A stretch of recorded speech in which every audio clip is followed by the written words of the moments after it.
이 시간 함께 하실 하나님 말씀 로마서 7장 18절에서 25절까지 말씀입니다. 로마서 7장 18절에서 25절. 내 속 곧 내 육신에 선한 것이 거하지 아니한 줄을 아노니 원함은 내게 있으나 선을 행하는 것은 없노라. 내가 원하는 바 선은 행하지 아니하고 도리어 원하지 아니하는 바 말을 행하는도다. 만일 내가 원하지 아니하는 그것을 하면 이를 행하는 자는 내가 아니요 내 속에 거하는 죄니라. 그러므로 내가 한 법을 깨달았노니 곧 선을 행하기 원하는 나에게 악이 함께 있는 것이로다. 내 속 사람으로는 하나님의 법을 즐거워하되 내 지체 속에서 한 다른 법이 내 마음의 법과 싸워 내 지체 속에 있는 죄의 법으로 나를 사로잡는 것을 보는도다. 오호라 나는 곤고한 사람이로다. 이 사망의 몸에서 누가 나를 건져내랴. 우리 주 예수 그리스도로 말미암아 하나님께 감사하리로다. 그런즉 내 자신이 마음으로는 하나님의 법을 육신으로는 죄의 법을 섬기노라. 아멘. 말씀 속에서 세상을 이기는 힘을 얻고 돌아가는 은혜의 시간 될 수 있기를 주님의 이름으로 축원드립니다. 모든 사람들은 마음속에 여러 가지 모습들을 가지고 살아갑니다. 왜냐하면 복잡한 세상을 살아갈 때 그때그때 적응하고 그리고 융통성을 발휘하면서 생존하기 위해서 우리의 뇌 속에서 그렇게 생존 전략을 갖고 있기 때문에 그렇습니다. 반지의 제왕하면 여러 사람들이 생각이 나지만 아마 제일 많이 생각나는 인물이 하나 있습니다. 아주 독특한 캐릭터죠. 목소리도 이상하고 몸도 이상하고 눈만 이만하게 크게 나오는 골룸이라고 하는 캐릭터가 있습니다. 우리 개그우먼 조혜련이 그 골룸 분장을 해갖고 한바탕 센세이션을 일으킨 적이 있었는데 원래 자신이 가지고 있었던 절대 반지를 되찾기 위해서 프로도에게 접근을 하죠. 골룸에 또 다른 이름이 있습니다. 우리 젊은 친구들 골룸의 또 다른 이름이 혹시 뭔지 알아요? 몰라? 스미골. 자, 평소에는 스미글로 살아요. 근데 골룸보다는 비교적 선하고 그리고 비교적 유한 캐릭터가 스미골입니다. 그런데 위급한 상황이라든가 아니면 내 욕심을 채워야 되는 어떤 그런 문제가 발생을 하게 되면 비교적 악한, 아주 악한 골룸으로 변화가 됩니다. 이런 모습을 뭐라고 얘기하는가 하면 다중인격장애 또는 해리성 장애라고 합니다. 아침에 교회에 오면서 라디오를 틀었더니 그 지킬 박사와 하이드를 어느 목사님이 설교하는 걸 나와서 오늘 나랑 똑같은 것 같아 하면서 제가 껐는데 지킬 박사와 하이드도 마찬가지고요. 제가 얼마 전에 본 영화입니다. 23 아이덴티티라고 하는 영화가 있습니다. 두 여자를 납치를 하고 감금한 상태에서 진행되는 이야기인데요. 23 아이덴티티예요. 무슨 얘기인가 하면 몸은 하나인데 그 몸 속에 23명의 인격이 들어가 있는 거예요. 근데 실제로 빌리 밀리건이라고 하는 범죄자를 주인공으로 해서 실화를 만든 영화가 바로 이 23 아이덴티티라고 하는 영화입니다.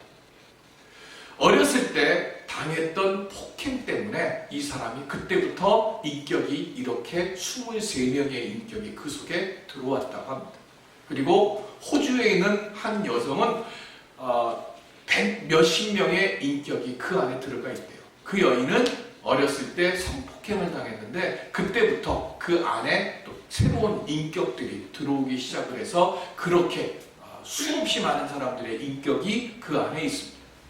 이 사람들이 혹시 지금 일부러 이 징역형을 피하기 위해서 그렇게 하는 거 아닌가 해가지고 범죄학자들과 여러 의사들이 이 사람들을 감금해 놓은 상태에서 이 사람들의 변화를 봤는데 정말로 23 아이덴티티라고 하는 그 주인공은 23명의 인격이 나왔고 이 여자도 쉬다가 너무 많은 인격이 나오니까 쉬다가 말았다는 거예요. 그리고 이렇게 인격이 바뀔 때마다 그 전에 행했던 인격이 무언가를 행했는가를 전혀 기억하지 못한다는 거예요. 믿음의 모습도 사실은 이런 모습이 나옵니다. 오늘 본문의 말씀이 바로 그런 말씀이에요. 즉 믿고자 하는 나와 믿지 못하는 나, 그리고 새로운 일을 하려고 하는 도전하는 나와, 아니 현실에 안주해 뭐 자꾸 뭘 하려고 해야 하는 나, 그리고 오늘 바울이 고백한 것처럼 내 안에 내가 원래부터 가지고 있었던 악죄업, 그리고 거듭난 인격체인 선이 끊임없이 충돌을 합니다. 그래서 이거를 도저히 할 수가 없어서 사도 바울은 뭐라고 얘기를 해요? 오라 하고 지금 탄식을 합니다. 오늘은 종교개혁주일 503주년을 맞는 날입니다. 마틴 루터도 이런 종교개혁을 할 만큼 자신이 강한 사람이 아니었어요. 그래서 95개제의 반박문을 비텐부르크 성당 그 문 앞에다가 걸기 전까지, 그리고 걸고 나서도 끊임없이 자기 안에 두 자아가 충돌하고 싸웠어요. 그때마다 마틴 루터가 반박문을 걸고 종교개혁을 그 완수해가는 그 모든 과정 속에서, 그래서 늘 때마다 순간마다 마틴 루터는 이렇게 고백을 합니다. 솔라 그라시아, 뭐죠? 오직 은혜로만. 솔라 피데, 오직 믿음으로만. 솔라 스크립투라, 오직 성경 말씀으로만. 이걸 가지고 자꾸만 뭐 하는 거예요? 내 안에서 약해지려고 하고 주저앉으려고 하고 도전하지 않으려고 하고 현실을 도피하려고 하는 자기 자신이 내 안 바깥으로 나오려고 할 때마다 오직 믿음으로, 오직 말씀으로, 오직 은혜로만 나는 이걸 합니다라고 하며 예수 그리스도만 바라보고 하나님만 바라보고 그 일을 완수했어요. 오늘 우리가 지켜야 하고, 오늘 우리가 새롭게 하며, 그래서 하나님께 영광이 되는 삶의 모습, 믿음의 모습을 오늘 우리들도 다시금 찾아가야 됩니다. 우리 교단의 어느 목사님 교회에 청년이 군대에 입대를 했어요. 그래서 입대하기 전에 목사님에게 찾아와서 안수기도를 받고 입대를 했습니다. 그런데 이 청년이 부대에 들어갔더니 다른 거 묻지 않고 딱 하나 묻더라는 거예요. 뭐 여러 가지 얘기하면서 교회 갔다 왔냐? 그랬더니 예 그랬대요. 그랬더니 아무것도 묻지 않고 2주 자가격리 시키더라는 거예요. 단지 그냥 교회 가서 목사님께 기도만 받고 왔는데 그 이후로 2주 격리를 시키는 거예요. 저는 그 얘기를 들으면서 지금 세상이 우리 교회를, 그리고 우리 믿는 이들을 어떻게 보고 있는가 하는 것을 그냥 가슴속에 탁 한 거예요. 우리 이렇게 신주된 우리 교회의 모습, 그리고 성도의 모습, 우리는 어떻게 회복해야 할까요? 사도 바울은 삶의 목적이 뭡니까? 먹든지 마시든지 무엇을 하든지 오직 하나님의 영광을 위하여 하라라고 하는 고린도서 10장 31절의 이 말씀처럼 그는 먹고 마시는 작은 일로부터 맡겨진 사명을 감당하는 모든 것을 다 뭐를 했어요? 하나님 중심으로 하나님께 영광 돌리는 그 모습으로 살아왔어요. 그리고 이 사도 바울의 가장 핵심적인 신앙 고백이 있습니다. 그 신앙 고백이 뭡니까? 지난번에만 말씀드렸어요. 사도행전 20장 24절 말씀입니다. 시작. 내가 달려갈 길과 주 예수께 받은 사명 곧 하나님의 은혜의 복음을 증언하는 일을 마치려 하면은 나의 생명조차 조금도 귀한 것으로 여기지 아니하노라. 아멘. 복음을 위해서 바울은 뭐예요? 자기의 생명조차도 존귀하게 여기지 않는다. 모든 삶을 철두철미하게 지금 뭐 한 거예요? 자기의 생명도 아끼지 않고 사도의 일을 감당하는 일에만 전념했던 분이 바울이에요. 그런데 이렇게 철저히 복음 중심, 하나님 중심으로 사는 사도 바울이요, 오늘 깜짝 놀랄 고백을 합니다. 일어나 뒤로 돌려 19절 말씀 시작. 내가 원하는 바 선은 도리어 원하지 아니하는 바 악을 행합니다. 뭐예요? 하나님 중심, 하나님 영광을 위한 삶을 살기 위해서 내 목숨까지도 나는 내놓는 것을 난 두려워하지 않는다고 하는 바울이요. 선을 행하고 싶은데 근데 나는 뭘 한다고요 지금? 악을 행한다고 그래요. 지금 이 고백을 누구한테 하는 거예요? 로마 교회 교우들에게 하는 거예요. 로마 교회 교우들하고 사도 바울하고 교우 관계가 있습니까? 없습니다. 로마를 가보지도 않았는데 어떻게 로마 교회 교우들하고 바울이 교류가 있겠어요? 몰라요. 그런데 이 편지를 지금 받고 있는 로마 교회 교우들도 역시 마찬가지로 사도 바울을 몰라요. 그런데 이들은 사도 바울에 대한 이야기들은 들었어요. 그래서 사도 바울이 어마어마한 위대한 사도라고 이들은 알고 있었어요. 그렇게 알고 있는 로마 교우들에게 왜 바울은 자기의 부끄러운 그 이야기들, 부끄러운 그 모습을 지금 말하고 있을까요? 부패하고 타락한 우리 인간 본성, 즉 죄의 성향을 가진 육신을 가지고 있으면서 우리는 거듭났어요. 성령의 은혜를 받았어요. 그래서 내 안에 뭐가 생겼어요? 지금 선한 생각이 생겼어요.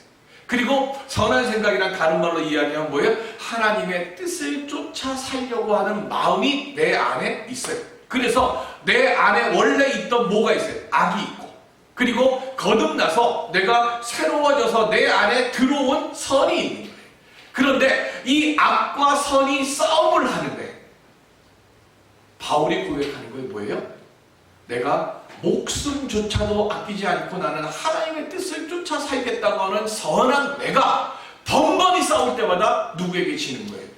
내 안에 숨어있는 본성인 악에게 져요. 그래서 바울이 23절에 이렇게 고백합니다. 시작. 내 지체 속에서 한 다른 법이 내 마음의 법과 싸워 내 지체 속에 있는 죄의 법으로 나를 사로잡는 것을 보는도다. 아멘. 여기 사로잡다라고 하는 이 말은 제가 오늘부터는 지금 설교 요약 앞뒤로 지금 다 썼습니다. 여기 뒤에 보면 적용까지 해놨는데 거기 보면 지금 사로잡다라고 하는 그 말을 헬라어로 뭐라고 얘기하는가 하면 아이크말로티조라는 말로 해요. 여기 써 있어요. 아이크말로티조. 자, 이 말이 무슨 얘기예요? 군사용어입니다. 군사용어로서 뭘 얘기하는가 하면 포로로 삼다, 포로로 끌고 가다는 뜻이에요. 그리고 보다라고 하는 말이 있습니다. 이 말은 헬라어로 블레프예요. 이건 뭐냐면 그냥 단순히 눈으로 보다 이 뜻이 아니에요. 단순히 눈으로 보는 게 아니라 내가 경험했어요. 그건 경험을 했기 때문에 그거를 뭐예요? 잘 이해를 해요. 그리고 어떤 일이 있어서 그것을 깨달아요. 그러면 이 사로잡혀 가는 것을 보다라고 하는 이 말씀을 중심으로 이 말씀을 다시 해석 23절을 해석을 하면 말씀대로 살려 하는 내 자아가 죄의 포로가 되어서 마치 손과 발이 밧줄로 꽁꽁 묶여서 끌려가는 전쟁 포로처럼 끌려가는 경험을 내가 하게 됐고 알게 됐고 보게 되었다라고 하는 것을 말하는 겁니다. 거듭났고 하나님의 법을 따라 나는 살려 하지만 결국은 뭘 이기지 못하는 거예요. 내 안에 있는 죄를 이기지 못하고 이 거듭난 내 심령이 끌려간다는 거예요. 아무리 믿음의 전신 갑주를 입고 말씀으로 내가 철저하게 무장하더라도 내 안에는 악과 죄와 싸워서 이길 능력이 있다 없다? 없다는 걸 지금 고백하는 거예요. 악한 나 그리고 거듭나기 이전에 나를 사도 바울이 고백했잖아요. 나는 나이마다 뭐 한다고요? 죽노라 그랬잖아요. 내가 매일매일 나를 죽여도 잠깐의 미혹한 틈을 타고 이 악한 생각이 들어오고 죄의 본성이 들어와서 내가 원하지 않는 삶의 자리로 나를 지금 이끌어 간다라고 고백하는 겁니다. 로마서를 왜 썼어요? 가보지 않은 로마 교회가 잘 성장하다가 위기에 빠졌어요. 교회에 여러 가지 문제가 발생을 합니다. 그래서 바울이 가보지 않았지만 이 로마 교회가 왜 이런 위기에 빠졌을까? 그거를 판단을 하니까 뭐 때문에 그랬다고 그랬어요. 제가 지금 이번 주 로마서를 가지고 계속 강의하는 이유가 뭡니까? 하나예요. 믿음의 기본기가 없어서 그랬어요. 믿음의 기본이 없어요. 믿음의 근본이 없어요. 파운데이션이 없어요. 그러니까 뭐 하는 거예요? 터전이 계속 흔들리는 거예요. 삶의 일들이 일어날 때마다 믿음의 토대 자체가 흔들려요. 믿음의 토대 자체가 흔들리니까 흔들리는 거로 끝나는 게 아니잖아요. 지진이 일어나면 그 위에 있는 건물들이 어떻게 돼요? 무너져 내리잖아요. 마찬가지로 문제가 일어나고 사건이 일어날 때마다 내가 뭐 한 거예요? 지진을 면하기 위해서는 어떻게 해야죠? 땅을 깊숙이 파가지고 흔들리지 않는 밑바탕까지 내려가야 돼요. 그죠? 그걸 무슨 공사라고 그러죠? 갑자기 생각이 안 나네. 그 땅까지 해서 흔들리지 않는 돌까지 나오는 거. 그 자제 지진을 예방하는, 그 지진이 일어났을 때 그걸 예방하는 무슨 지진 그 공사가 있어요. 공법이 있는데 그 공법처럼, 예? 편집사님 뭐예요? 내진 설계 말씀. 아, 네. 내진 설계. 네. 내진 설계라는 게 그거죠. 내진 건축이. 그러니까 마찬가지로 내가 믿음의 근본에 뭐가 있는 거예요? 내진 설계를 만들어야 되는 거예요. 그 내진 설계를 만들어서 어떤 시련이 와도 내가 잠깐 흔들리지만 뭐 하는 거예요? 내 위에 세워놓은 건물은 무너지지 않게 하기 위해서 그것을 알려주기 위해서 쓴 것이 로마서예요. 그래서 기독론, 성령론, 구원론, 죄론 뭐 이런 이야기들을 계속 쓰는 이유가 바로 거기에 있는 거예요. 오늘 이게 마지막 시간입니다. 그래서 1장부터 8장까지가 뭐예요? 1장부터 7장까지가 우리가 흔들리지 않는 믿음의 토대를 쌓기 위해서 무엇을 해야 되느냐? 그거를 기록해 놓은 것이 1장부터 7장까지란 말이에요. 그러면서 오라 나는 곤고한 자라 라고 이야기를 하면서 누가 나를 이 사망의 몸에서 떼어내라라고 하는 이 탄식으로 끝이 났다고 하면 로마서를 기록할 이유가 없어요. 이 곤고한 삶을 이길 수 있는 길, 방법이 어디에 나와요? 25절에 나와요. 25절 함께 볼까요? 시작. 우리 주 예수 그리스도로 말미암아 하나님께 감사하리로다. 아멘. 뭐에서 나온다고요? 우리 주 예수 그리스도 말미암아. 그 다음 뭐 하는 거예요? 하나님께 감사할 때 내 삶의 토대를 흔들 시련과 시험과 유혹이 올 때 이길 수 있는 길은 25절이에요. 자, 인간은 그 어떤 누구도 죄를 이길 능력이나 힘이 없습니다. 그런데 예수 그리스도는 십자가의 대속의 죽으심과 부활을 통해서 죄를 이기셨고 죽음을 이기셨습니다. 여러분들이 십자가를 보면서 감사가 있고 감동이 있고 감격이 있어야 돼요. 교회를 다니지 않는 사람들은 십자가를 보면서 아무 감동이 없어요. 이건 당연한 거예요. 그런데 내가 지금 예수 안에 있고 내가 예배를 드리러 나오는 내가 십자가를 보면서 아무 감동이 없고 아무 감흥이 없다고 하면 지금 우리의 믿음은 뭐한 거예요? 굳어버린 거예요. 십자가를 보면서 우리는 뭘 생각해야 되는 거예요? 나는 이길 수 없고 나는 할 수 없는 것을 할 수 있도록 길을 열어주시기 위해서 예수 그리스도께서 고난을 받으셨고 죽으셨고 마침내 부활하셨음에 대한 믿음으로 봐야 되고, 그렇게 그 믿음으로 볼 때 십자가를 볼 때 감사가 일어나고 그 믿음으로 십자가를 바라볼 때 승리가 일어나는 거예요. 그래서 우리는 십자가를 바라보면서 뭘 먼저 생각해야 되는가 하면 이 십자가를 통해서 우리는 생명이 내게 주어지고 있구나 하는 것을 발견할 수 있어야 되는 거예요. 믿음이 없을 때는 우리가 십자가를 바라보면서 나는 지금 감동이 없고 감격이 없고 나는 지금 어디에 있는 거예요? 죽을 자로 살았던 거예요. 그런데 나를 살리시기 위해서 예수 그리스도께서 십자가에서 피를 흘려주셨고 나로 하여금 생명의 그 물을 맞이할 수 있도록 예수 그리스도께서 십자가를 통해 우리에게 길을 열어주셨단 말이에요. 그러니까 내가 흔들리고 내가 어려울 때마다 우리 뭘 생각해야 되는가 하면 십자가에서부터 내게 이어지는 생수를 주님 발견할 수 있게 주옵소서. 그래서 이 시련과 이 유혹과 이 아픔과 이 어려움을 주님 십자가의 믿음으로 내가 이겨갈 수 있게 하여 주옵소서. 그 믿음으로 우리가 십자가를 바라봐야 되고 그때 우리는 십자가를 통해서 힘을 얻고 능력을 얻고 소망을 얻게 되어지는 줄로 믿습니다. 그러니까 십자가 봐야 돼요. 감동해야 돼요. 이게 왜 중요해요? 중요할까요? 이사야서 43장 19절 시작. 보라, 내가 새 일을 행하리니 이제 나타낼 것이라 너희가 그것을 알지 못하겠느냐? 반드시 내가 광야의 길을 사막에 강을 내리니. 아멘. 여러분들, 사막은 생명이 있습니까 없습니까? 사막에 생명이 있어요 없어요? 사막에 생명이 있습니다. 그죠? 전갈이 사막에 살고요. 사막 여우도 있고요. 그리고 사막에도 꽃이 핍니다. 다만 뭐가 많아요? 사막이 모래가 많기 때문에 생명이 안 보이는 거예요. 그런데 하나님께서는 지금 뭐라고 얘기를 하시는가 하면 이 척박한 사막에 뭘 주신다고요? 강을 내신다고 했어요. 무슨 뜻이죠? 살 수 없는 땅 아니에요. 사막은 생명 없는 땅 아닙니다. 생명이 있어요. 비가 오면 사막에도 잠깐 비가 조금만 뿌려도 거기에 꽃이 펴요. 그거 뭐 텔레비전을 많이 봤으니까. 얼마 전에 백몇 년 만에 사막에 눈도 오고 막 그랬어요. 그러니까 그런 일들이 일어나면 꽃이 핍니다. 지금 하나님께서 사막에 강을 내시겠다고 하는 그 이유가 뭐냐 하면 그렇게 척박한 땅을 뭐로 바꾼다고요? 생명이 왕성한 땅으로 바꾸어 주시겠다고 하는 거예요. 그러면 사막 같은 척박한 사막 같은 그 삶을 생명이 왕성한 땅으로 바꾸기 위해서 우리가 한 가지 해야 할 것이 있어요. 아까 말씀드렸어요. 우리는 사막하면 죽음의 땅으로 생각하지만 사막 안에는 뭐가 있어요? 생명이 있어요. 사막 안에 꽃이 한 송이 폈습니다.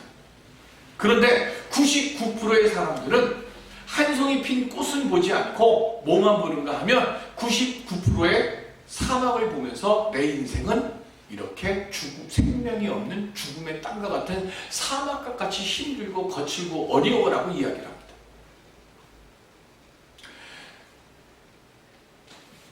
꽃이 하나 피어 있다는 것은요, 아주 극소수지만 무슨 가능성이 있어요? 또 다른 꽃이 또 피어날 수 있는 가능성이 있는 거예요. 근데 우리는 다 어디를 보는가 하면 꽃을 안 보고 거친 모래, 뜨거운 모래만 봅니다. 사막에 강을 내시는 하나님의 뜻을 이루기 위해서는요, 사막 모래를 보는 게 아니라 뭘 보려고 해야 돼요? 꽃을 보고자 하는 믿음의 걸음을 옮기고 믿음의 눈을 뜰 때, 그때 하나님께서 생명이 없는 것 같은 그 사막에 생명을 왕성하게 만들어가는 강을 만들어주시는 하나님의 손을 발견할 수 있는 믿음의 눈이 열려진다는 거예요. 그러니까 우리가 힘들고 어려울 때 정말로 죽어가는 상황이고요. 모든 것이 끝나가는 상황이 되어질 때 우리는 뭘 해야 하는가 하면 하나님, 사막을 보는 눈이 되지 말게 하여 주옵시고 여기에서 내가 생명을 내릴 수 있는 꽃을 볼 수 있는 믿음의 눈이 열려지게 하여 주옵소서. 하나님께 기도할 때에 그때에 그 척박한 사막에 하나님께서 생명의 물줄기를 돌려주시는, 그렇게 만들어 가시고자 하시는 하나님의 손을 우리가 볼 수 있게 되어지는 것이고, 그때에 이 죽어갈 것 같고 꺼져갈 것 같고 쓰러져갈 것 같은 그곳에서 우리가 다시금 일어나서 사막 같은 그곳에 오히려 뭐 하는 거예요? 하나님이 생명의 물줄기를 열려주시는 그 은혜를 내 것으로 만들 수 있는 우리들이 되어질 줄로 믿습니다. 그런데 이게 머리로는 알아요. 머리로는 돼요. 그런데 안 돼요. 우리 눈은 자꾸 꽃을 보는 게 아니라 뭘 보려고 해요? 사막을 보려고 합니다. 그래서 지금 바울이 오호라, 나는 곤고한 자로다라고 탄식하는 겁니다. 이 어리석음을 온전히 인정하고 하나님의 도우심이 없으면 나는 아무것도 할 수가 없는 무익한 존재임을 깨달을 때, 그때 비로소 온전케 하여 주시는 하나님의 지혜와 능력에 내 삶을 우리가 맡길 수 있게 되어질 것이고, 그렇게 되어질 때 하나님께서 우리를 통해 새 역사를 만드는 은혜의 역사를 우리와 함께 여시고 우리와 함께 완성시켜 주실 줄로 믿습니다. 한 신유 집회에 다리 한짝을 잃어버린 상희 용사가 목발을 짚고 그 신유 집회를 왔어요. 신유 집회에 쩔뚝거리면서 목발을 짚고 들어오는 그 상희 용사를 보고 교회 안에 있는 여러 사람들이 이렇게 수군대는 거예요. 저 사람은 기도하면 없어진 다리가 생긴다고 믿고 왔나? 하면서 자기들끼리 키득키득거리면서 그렇게 이야기를 해요. 그 이야기를 상희 용사가 들었습니다. 어떻게 했을까요? 화를 내고 막 이랬을까요? 상희 용사가 이렇게 얘기합니다. 나는 없어진 다리를 다시 생겨나게 해달라고 온 것이 아니라 다리 하나 없어도 살 수 있는 능력을 하나님께 구하려고 여기 왔습니다 라고 얘기를 했어요. 없어진 것, 그거 다시 있게 해달라고 기도하는 것만큼 어리석은 것 없어요. 우리 몸도요, 의사가 모든 환자를 다 수술합니까? 아닙니다. 수술을 하고 그것을 감당할 수 있을 만한 육신의 상태가 되어야 의사가 수술하는 거예요. 다른 말로 이야기를 하면 우리 몸에는요, 회복 능력이 있어요. 그래서 회복 능력이 없으면 의사는 수술하지 못합니다. 의사가 수술로 환자의 병을 고칩니까? 아닙니다. 의사는 환자가 이 수술을 통해서 자기의 있는 병과 싸워서 이길 수 있는 길을 열어주는 방법으로 수술을 해가는 것이지, 내가 수술하고 나서 내 몸이 온전해지고 내 몸이 고침을 받게 되어지는 것은 오직 누가 하는 거예요? 우리 드라마에 보면 그런 거 많이 나오잖아요. 내가 할 수 있는 건 다 했습니다. 이제는 뭐만 남았다고요? 환자의 의지가 남았습니다. 우리는 그걸 뭐로 얘기하는 거예요? 이제는 하나님의 도우심만 남았습니다. 그러는 거예요. 그죠? 수술은 인간이 합니다. 그러나 그것을 낫게 하는 분은 하나님이 하시잖아요. 하나님께서 지금 우리 스스로 지금 뭐 하는 거예요? 일어날 수 있도록 내 마음이, 내 믿음이, 내 삶이 하나님의 그 은혜의 자리에 머물러 있게 되어지면 하나님께서 우리로 하여금 뭐예요? 인생의 복을 만들 수 있는 영적 수술을 행하여 주실 때에 우리의 삶이 내 믿음을 통해서 활짝 열려지는 거예요. 그런데 하나님께서 아무리 내 삶을 복된 자리로 이끌어가기 위해서 수술을 하셔도 내 믿음이, 내 삶이 하나님이 기뻐하시는 자리에 있지 아니하면 우리는 뭐가 되는 거예요? 회복 능력이 없는 육신과 똑같아지는 거예요.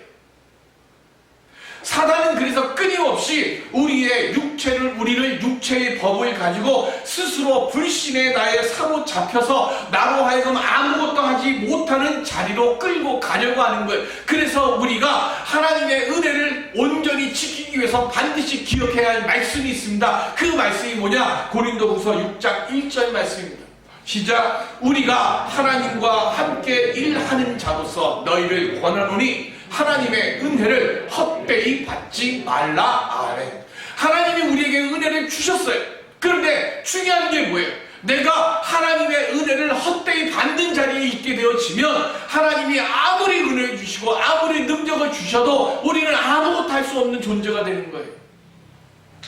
은혜를 은혜답게 받기 위해서 우리가 해야 될 게 뭡니까? 내 삶 속에서 내가 적용해야 될 일이 뭐예요? 욕심에 미혹되지 마시기 바랍니다. 유혹에 미혹되시지 말기 바랍니다. 그리고 사막에 모래만 보지 마세요. 아픔 바라보지 마세요. 아픔 다 있어요. 아픔 속에 하나님께서 나로 하여금 회복할 수 있는 은혜의 길을 열어주시기 위해서 지금 내 앞에 계시고 내 앞에서 하나님 은혜의 손을 통해서 굳게 닫혀있는 은혜의 문을 열시는 그 그 하나님의 손을 발견할 수 있는, 하나님은 이 모든 것을 이길 힘과 능력을 내게 주셨고 지금도 도우심의 그 손길을 내게 더해주고 계심을 믿는 그 믿음의 눈을 감지 말고, 내가 넘어지려고 할 때마다, 내가 약해지려고 할 때마다 하나님, 제가 약해지는 나를 이기고 믿음의 강한 자로, 믿음의 승리하는 눈을 가지고 하나님 제가 설 수 있게 하여 주시옵소서. 믿음으로 고백할 때에, 그때에 하나님께서 실추되어 있는 이 기독교의 그 은혜를 하나님 긍지를 다시고 회복하게 하여 주시고, 오늘 우리의 말씀 속에, 오늘 우리 교회에 하나님께서 권위를 회복시켜 주실 줄로 믿습니다. 하나님 영광 위해서, 십자가의 감격을 위해서 주여 내 삶의 시련과 싸워 이겨가는 믿음 주시옵소서. 이 믿음이 한 주간의 내 기도가 되고, 오늘 이 고백이 한 주간의 내 승리의 깃발이 되어지는 오늘 우리들이 될 수 있기를 주님의 이름으로 축원드립니다. 기도하겠습니다.